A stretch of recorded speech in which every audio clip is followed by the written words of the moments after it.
De nouveaux affrontements ce lundi entre policiers et étudiants. Les étudiants issus de la Fédération estudiantine et scolaire de Côte d'Ivoire qui dénoncent encore les frais annexes aux inscriptions dans les établissements scolaires ont organisé une marche. Les jeunes sont de plus en plus nombreux à rêver d'Europe et à tenter d'y aller par tous les moyens. En Côte d'Ivoire, la ville de Daloa, au centre-ouest du pays, est la plaque tournante pour ces départs clandestins. On en parle ce soir. Le 18 septembre 1981 à Paris, en France, l'Assemblée nationale vote en faveur de l'abolition de la peine de mort. Ce sera votre éphéméride. Bonsoir à tous et bienvenue dans cette édition. Journée assez chaude donc ce lundi autour des cités universitaires de Mermoz et de la Riviera 2 ainsi que sur la voie longeant l'université Félix Houphouët-Boigny dans la commune de Cocody. De nouveaux heurts entre policiers et étudiants issus de la Fédération estudiantine et scolaire de Côte d'Ivoire. Les étudiants de la FESI qui protestent encore contre les frais annexes qui rendent excessif le coût de l'inscription dans les établissements scolaires.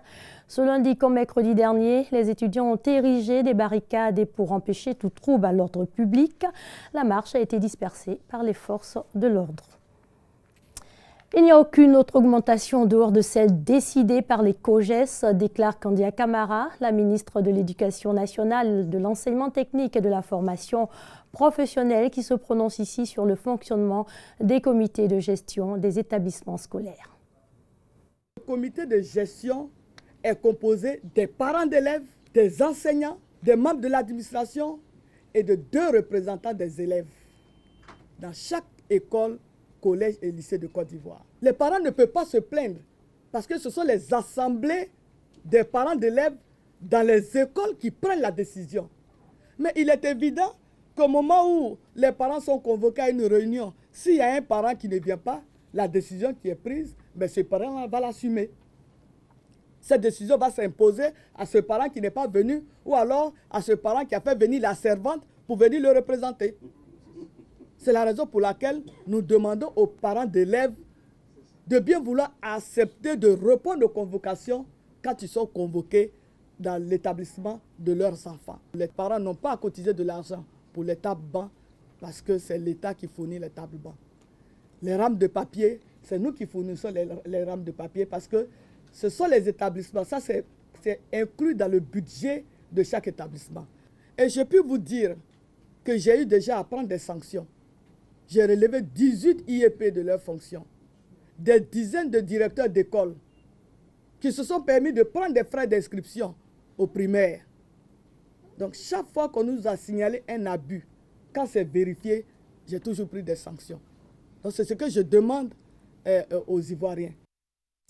Et c'est la désolation au grand marché de la commune d'Abobo au nord d'Abidjan. Un grave incendie a ravagé hier dimanche une grande partie du site. Le feu s'est déclenché après 20 heures au niveau des premiers pavillons du marché. Aucun blessé n'a été signalé. Les dégâts matériels sont énormes. De nombreux commerçants sinistrés. Mamadou Kouassi. Des flammes et des larmes pendant toute la nuit pour ces milliers de commerçants du grand marché d'Abobo. Face à la violence des flammes qui ravagent le magasin contenant des marchandises, des personnes s'évertuent à sauver quelques articles. Ce frigo, mon frère, est brûlé. Tout est brûlé. On vend les produits cosmétiques, plus les quincailleries, tout s'est brûlé. On ne sait même plus quoi faire. C'est aux environs de 20 h ce dimanche que le feu s'est signalé au grand marché d'Abobo.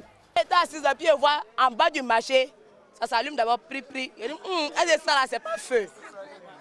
Et un convoi. Là-haut, il y a fumée. Fumée sort, mais le feu n'est pas encore sorti. Et j'ai pris mon téléphone, ceux que je pouvais appeler. Je les ai appelés, il y a eu le grand marché en train de prendre feu. Venez, on va s'aider. Après la prière de 19 h, ça s'est passé. Les gardiens disent c'est courant. Parce qu'on est venu trouver les gardiens, ils ont été arrêtés, on dit à quoi c'était passé, comment ils disent c'est courant qui a fait masse. Quelques volontaires s'engagent à circonscrire les flammes. Quand nous avons appris que le marché a pris feu, avant l'intervention des sapeurs-pompiers, nous avons décidé de venir tenir main forte à nos mamans.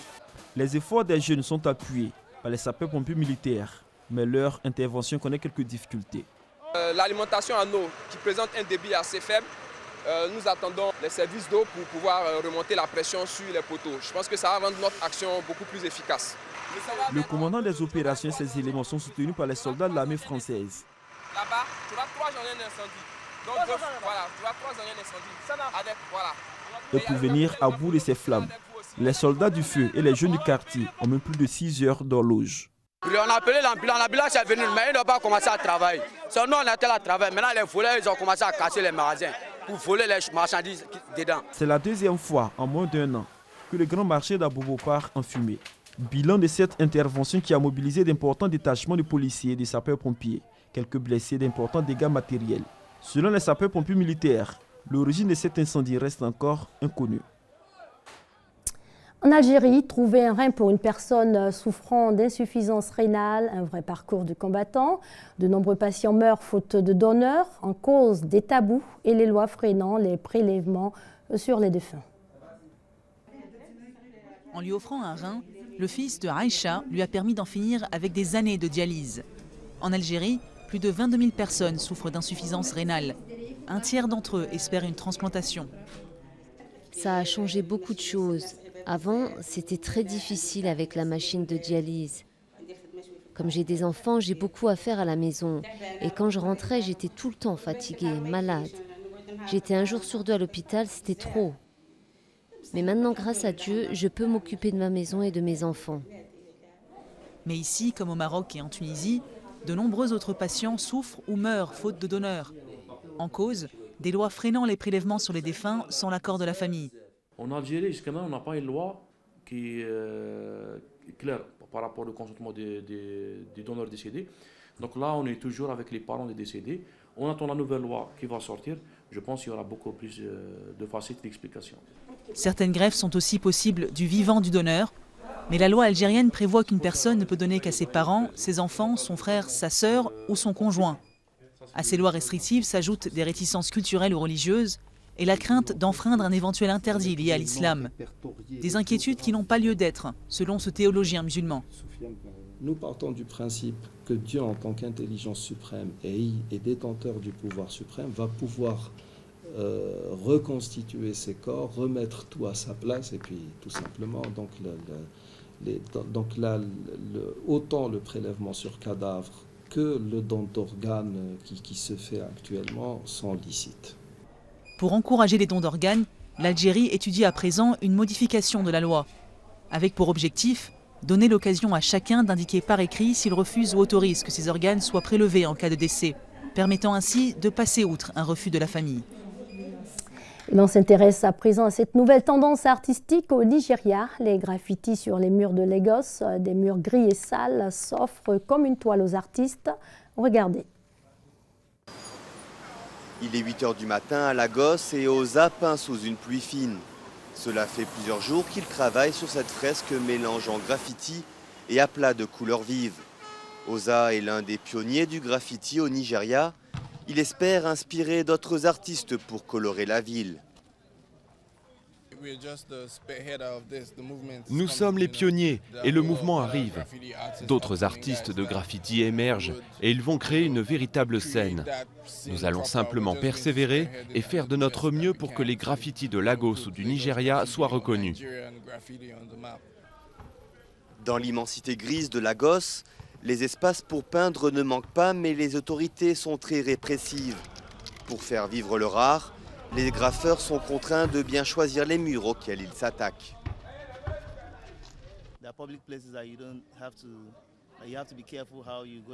Il y a des lieux publics où il faut faire attention à la façon dont on y va. Et il y a aussi des parcs qui sont intéressants pour peindre parce que les gens viennent jouer au basket et au foot. Je pense que l'art est très intéressant dans des endroits comme ceux-là. Signe que les mentalités changent, le graffiti réussit à sortir de la clandestinité. Dans cette école d'un quartier populaire, les artistes sont venus peindre pour ouvrir les enfants à leur art. Dans les écoles ici, les murs sont tout simplement blancs, sans rien. Nous pensons que ce n'est pas suffisant pour les enfants et nous constatons que l'art est un moyen d'expression incroyable. Les enfants sont ainsi attirés pour venir à l'école. Nous peignons des messages éducatifs. Ce sont des choses qu'ils peuvent lire et cela résonne en eux et ils le comprennent. La scène graffiti n'en est qu'à ses débuts à Lagos en comparaison à d'autres métropoles du monde. Pour encourager la dynamique de ces jeunes artistes, la ville a invité plusieurs d'entre eux à peindre des espaces publics. Et en images, les jeunes sont de plus en plus nombreux à rêver d'Europe et à tenter d'y aller par tous les moyens, se heurtant très souvent aux portes de la Méditerranée, où des morts sont enregistrés en masse. En Côte d'Ivoire, la ville de Daloa, au centre-ouest du pays, est la plaque tournante pour les départs clandestins vers l'Europe. Ce dossier vous sera proposé demain. Un regard furtif dans le rétroviseur. Le 18 septembre 1981 à Paris, l'Assemblée nationale vote en faveur de l'abolition de la peine de mort. La loi est présentée par le garde des Sceaux d'alors, Robert Badinter. 369 députés votent en sa faveur et 113 s'y opposent. C'est votre éphéméride avec Moussa Konaté. À Paris, le 18 septembre 1981, l'Assemblée nationale vote la loi d'abolition de la peine de mort présentée par le garde des Sceaux, Robert Badinter. 369 députés votent en sa faveur et 113 s'y opposent. Cette initiative met la France au diapason des autres pays d'Europe occidentale, longtemps ressentie comme une réparation indispensable et comme une garantie de sécurité pour les sociétés. Il faut attendre le XVIIIe siècle pour que la légitimité de la peine de mort soit remise en cause. C'est à cette époque que débute réellement le débat sur le droit de l'État de supprimer la vie. Fidèle à la promesse faite pendant la campagne présidentielle, François Mitterrand, dès sa prise de fonction, demande au garde des Sceaux, Robert Badinter, de préparer un projet de loi abolissant la peine de mort. La procédure sera conduite avec une célérité exceptionnelle. Passage en Conseil des ministres le 26 août 1981. Adoption par la Commission des lois le 10 septembre. Examen en séance publique et adoption par l'Assemblée nationale les 17 et 18 septembre. Malgré un sondage publié le premier jour du débat, qui donnait 62% d'opinion favorable au maintien de la peine capitale, la victoire préparée par 2 siècles de combat était désormais acquise, chacun ayant conscience que le temps était venu pour la France d'accorder sa législation à celle des autres pays de l'Europe occidentale. Restait après le vote conforme du Sénat et l'entrée en vigueur de la loi a consacré l'irréversibilité de cette réforme en ratifiant le 6e protocole additionnel à la Convention de sauvegarde des droits de l'homme portant abolition de la peine de mort. Acquise le 20 décembre 1985 par un vote de l'Assemblée nationale, cette ratification a scellé l'engagement de la France de bannir la peine de mort de sa législation pénale. L'abolition de la peine de mort reste la principale mesure des 2 septennats de François Mitterrand. Et ce rappel pour terminer, journée assez chaude ce lundi autour des cités universitaires de Mermoz et de la Riviera 2, ainsi que sur la voie longeant l'université Félix Houphouët-Boigny dans la commune de Cocody. De nouveaux affrontements entre policiers et étudiants issus de la Fédération estudiantine et scolaire de Côte d'Ivoire. Les étudiants de la FESI qui protestent encore contre les frais annexes qui rendent excessif le coût de l'inscription dans les établissements scolaires. Ce lundi comme mercredi dernier, les étudiants ont érigé des barricades et pour empêcher tout trouble à l'ordre public, la marche a été dispersée par les forces de l'ordre. Voilà qui marque la fin de cette édition. Bonne soirée sur les antennes de l'RTI, la marque du service public.